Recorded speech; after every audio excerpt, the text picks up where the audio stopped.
settled the matter so convincingly that no one had questioned his abilities to fight or administrate since. "My lord, I will attend to the matter," Ralph answered, pale and set-lipped. "See that you do."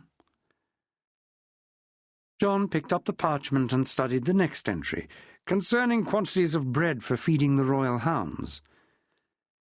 Usually he would have delegated the scrutiny of such lists to a subordinate, but having been absent from court dealing with personal matters of estate in the wake of his father's death, he needed to stamp his authority on his office like a seal impressing warm wax. Christ, how much bread does a dog— He stopped and looked up as a shadow blocked his light. "My lord!" "Never mind that," said Robert Fitzroy, Earl of Gloucester, standing over the trestle, arms folded, the sun-streak now warming his blood-red tunic. "Come outside. There's something you need to see." John mentally sighed. It was pointless telling Gloucester he wanted to finish assessing these accounts before he went anywhere. As the king's eldest son, albeit bastard-born, Gloucester wielded a powerful influence at court.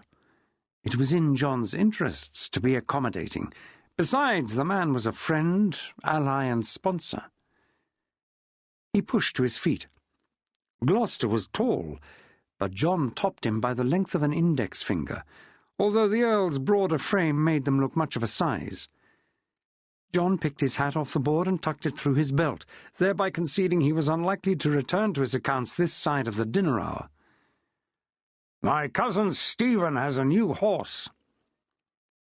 Pinning his cloak, John stepped round the trestle. "Take those tallies to my chamber," he commanded over his shoulder to Ralph. "And I want to see the military service receipts for the months I've been gone. I'll expect a report on what's been done about that walking dog meat in the stables before noon tomorrow." "Yes, my lord." His deputy bowed, sweat beading his brow. John quickened his pace to catch up with Robert, his stride long and confident. "They know you're back," the latter remarked with amusement. Mordant humour curved John's lips. "They had better do. You found foul deeds hidden in the murk." John's smile deepened, putting creases in his cheeks, showing where one day harder lines would develop. "Not as yet. Some questionable horses, and dogs that appear to be eating best wheaten bread in suspicious quantities. But nothing I cannot handle." "And the women?" "Nothing I cannot handle there either," John said casually. Robert laughed aloud and set his arm across John's shoulders. "I should hope not. It's good to have you back." The courtyard was a churn of noisy, organised chaos, signalling the imminent departure of the hunt. Amid misty clouds of breath and pungent aromas of horse and stable, nobles were mounting up or conversing in groups as they waited for their grooms. Dogs snuffled underfoot or, quivering with anticipation, strained on taut leashes.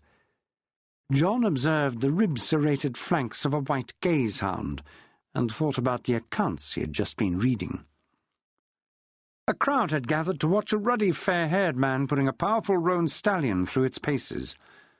Robert and John joined the group and stood with arms folded to watch the performance. "Spanish," John said with an appreciative eye, and felt a twinge of envy. As the king's marshal, he owned fine horses himself, but a beast of this calibre was too rich for his purse. However, it was standard fare for Stephen, Count of Mortain, King Henry's nephew, and so high in favour that he was flying above most other folk at court.